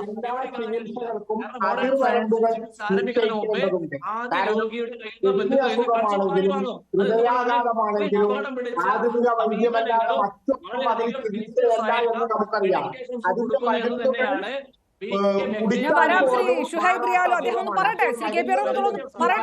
അതൊക്കെ എത്രയും പെട്ടെന്ന് മരണം സംഭവിക്കുന്ന രീതികൾ. അതുകൊണ്ട് കേരളത്തിൽ നിലവിലുള്ള ചികിത്സകൾക്കെല്ലാം ഏതെല്ലാം അസുഖങ്ങൾക്ക് ഈ വൈദ്യശാസ്ത്ര ശാഖ പറ്റുമെന്ന വിദഗ്ധ അഭിപ്രായങ്ങൾ ഉണ്ടാകേണ്ടതുണ്ട്. അതോടൊപ്പം തന്നെ ഞാൻ പറയുന്നു, ആരിഫ് ഹുസൈൻ എല്ലാം പറഞ്ഞ അഭിപ്രായത്തോട് എനിക്ക് യോജിപ്പില്ല. ആധുനിക വൈദ്യശാസ്ത്രം എന്ന രീതിയിൽ ഇംഗ്ലീഷ് MBBS ഉൾപ്പെടെയുള്ള രീതികൾ മാത്രം മതി എന്ന അഭിപ്രായത്തോട് യോജിക്കാൻ കഴിയില്ല. കാരണം കോട്ടക്കൽ ആര്യവൈദ്യശാലയിൽ ജനലക്ഷങ്ങൾ ചികിത്സ നേടിയിട്ടുണ്ട്. അവിടെയുള്ള അവരുടെ രോഗങ്ങളൊന്നും മാറിയിട്ടില്ല എന്ന് പറയാൻ കഴിയില്ല. അതുപോലെ തന്നെ ഹോമിയോ ചികിത്സ ലോകവ്യാപകമായിട്ടുള്ളതാണ്. ഒരുപാട് ആളുകൾ സർക്കാർ സംവിധാനങ്ങൾ അംഗീകരിക്കപ്പെട്ടതാണ്. അതുപോലെ തന്നെയാണ് എല്ലാ ചികിത്സാ രീതികളും. അക്യൂപങ്ചർ ആണെങ്കിലും സിദ്ധവൈദ്യമാണെങ്കിലും പ്രകൃതി ചികിത്സകളാണെങ്കിലും അതുപോലെ എല്ലാ ശാസ്ത്രങ്ങൾക്കും ജനങ്ങൾക്ക് ചില പ്രത്യേക അസുഖങ്ങൾക്കൊക്കെ ആശ്വാസം നൽകാൻ കഴിയുമെന്നത് തെളിയിക്കപ്പെട്ടതാണ്. അതുകൊണ്ട് അലോപ്പതി അല്ലെങ്കിൽ ആധുനിക വൈദ്യം മാത്രമേ പാടുള്ളൂ, മറ്റു ചികിത്സകളെ മുഴുവൻ പുറന്തള്ളണം എന്ന് പറയുന്നതിനെ യോജിക്കാൻ കഴിയില്ല. ഏതൊക്കെ വൈദ്യശാസ്ത്ര ശാഖകൾ ഏതൊക്കെ അസുഖങ്ങൾക്ക് ചികിത്സിക്കാൻ പറ്റിയതാണ് എന്ന് വിദഗ്ധ കൗൺസിൽ ഉണ്ടാക്കി അല്ലെങ്കിൽ വിദഗ്ധ സമിതികൾ ഉണ്ടാക്കി അഭിപ്രായം രൂപീകരിച്ച ശേഷം അത് നടപ്പിലാക്കാനാണ് സർക്കാർ ശ്രമിക്കേണ്ടത്. അതോടൊപ്പം തന്നെ ഓരോ വൈദ്യശാസ്ത്ര ശാഖയ്ക്ക് ചികിത്സിക്കുന്നവർക്ക് എന്തെല്ലാം യോഗ്യതകൾ വേണം, എന്തെല്ലാം പഠിച്ചവരാണ് ചികിത്സിക്കേണ്ടത് എന്ന് കർശനമായിട്ട് സർക്കാർ തീരുമാനിക്കുകയും അത് നടപ്പിലാക്കുകയും വേണം. ശ്രീ ഷുഹൈബ് റിയാലു, ഓൾട്ടർനേറ്റ് മെഡിസിന്റെ സാധ്യതയെക്കുറിച്ച് ഒരു ചർച്ച നടത്തിയാൽ അല്ല ഒരു പരിശോധന നടത്തിയാൽ പോലും താങ്കൾ പറയുന്ന വാദമോ അല്ലെങ്കിൽ താങ്കൾ പറയുന്ന ആ ചികിത്സാ സമ്പ്രദായങ്ങളോ അതിൽ വരില്ല. അക്യുപങ്ചറിനെ അംഗീകരിച്ചാലും താങ്കൾ പറയുന്ന അക്യുപങ്ചർ അതിൽ വരില്ല. അക്യുപങ്ചർ സയൻസ് അസോസിയേഷൻ വ്യക്തമായി പറഞ്ഞിട്ടുണ്ട് ഏതെങ്കിലും തരത്തിൽ വീട്ടിലെ പ്രസവമോ അല്ലെങ്കിൽ അതുമായി ബന്ധപ്പെട്ടോ അതൊന്നും ഞങ്ങൾക്ക് യാതൊരു ബന്ധവുമില്ലാതെ. അതായത് ഒരു ചികിത്സ നിലനിൽക്കുന്നതാണോ വ്യാജമാണോ എന്ന് ചർച്ച നടത്തുമ്പോൾ അതിനകത്ത് കൂടി താങ്കൾ ക്വാളിഫിക്കേഷനിൽ പോലും എന്തുമാകാം എന്ന് പറയുന്നത് അതിലും വലിയ ഒരു വ്യാജ പരിപാടി ഇടയിൽ നടത്താം എന്നുള്ളതാണോ? മര്യാദയ്ക്ക് അക്യുപങ്ചർ ചികിത്സ നടത്തുന്നു എന്ന് ഒരുപക്ഷെ നാട്ടുകാർ പറയുന്നവർ പോലും താങ്കൾ പറയുന്ന വാദം കേട്ടാൽ ചിലപ്പോൾ വടിയെടുക്കേണ്ടി വരും. നോക്കൂ, നമ്മൾ മനസ്സിലാക്കേണ്ട കാര്യം നമ്മുടെ ബഹുമാനപ്പെട്ട ഹൈക്കോടതി ഉത്തരവുകളെയും അതുപോലെ തന്നെ ഹൈക്കോടതി ഉത്തരവില്ല. ഹൈക്കോടതി ഉത്തരവ് ഞാൻ നോക്കി. താങ്കൾ പറയുന്ന ഹൈക്കോടതി ഉത്തരവ് താങ്കൾ പറയുന്ന ഹൈക്കോടതി ഉത്തരവില്ല. അതായത് ഇല്ല, തുടക്കം തൊട്ട് പറഞ്ഞുകൊണ്ടിരിക്കുകയാണ് ശ്രീ. ഇല്ല, അല്ല, അങ്ങനെ ഒരു ഹൈക്കോടതി ഉത്തരവില്ല. ആകെപ്പാടെ ജസ്റ്റിസ് ദേവൻ രാമചന്ദ്രൻ പറഞ്ഞിരിക്കുന്നത്. അങ്ങനെ പ്രേക്ഷകരെ തെറ്റിദ്ധരിപ്പിക്കല്ലേ ഷുഹൈബ് റിയാലു, തെറ്റിദ്ധരിപ്പിക്കല്ലേ. അതൊരു പച്ചക്കള്ളമാണ്. ആകെ ഹൈക്കോടതി പറഞ്ഞിരിക്കുന്നത് ക്വാളിഫിക്കേഷൻ ഉള്ളവർക്ക് പരിശോധിക്കാൻ ഇത് കൊടുക്കണം. പക്ഷേ നിയമവിരുദ്ധമായി കപടശാസ്ത്രമാണ്. ശരി ഒന്ന് തെറ്റുന്നാർക്ക് പറയാൻ കഴിയില്ല. ശരി, ഷുഹൈബ് റിയാലു ഒറ്റ ചോദ്യം. ശ്രീ ഷുഹൈബ് റിയാലു ഒറ്റ ചോദ്യം. ഈ അക്യുപങ്ചർ സയൻസ് അസോസിയേഷൻ നിങ്ങൾ തമ്മിൽ വല്ല ബന്ധമുണ്ടോ? അല്ല, ശ്രീ ഷുഹൈബ് റിയാലു അക്യുപങ്ചർ സയൻസ് അസോസിയേഷനും നിങ്ങളും തമ്മിൽ ബന്ധമുണ്ടോ? ചികിത്സ ഉപയോഗപ്പെടുന്നുണ്ട് എന്ന് പറയുമ്പോൾ ഞാൻ ചോദിക്കുന്ന ഒരു കാര്യം കേൾക്കുന്നില്ല. അക്യുപങ്ചർ സയൻസ് അസോസിയേഷനുമായിട്ട് നിങ്ങൾക്ക് ബന്ധമില്ലാത്തത് എന്തുകൊണ്ടാണ്? അതൊന്നും ചോദിച്ചിട്ട് ഒരു കാര്യമില്ല. പുള്ളി വേറെ എന്തൊക്കെ പറഞ്ഞുകൊണ്ടിരിക്കുകയാണ്. ഒരു കാര്യം പറയാം. അക്യുപങ്ചർ സയൻസ് അസോസിയേഷൻ ഈ അദ്ദേഹം പറയുന്ന ഈ അസോസിയേഷൻ അംഗീകരിക്കുന്നില്ല. ഞാൻ ശരിയാക്കി തരാം.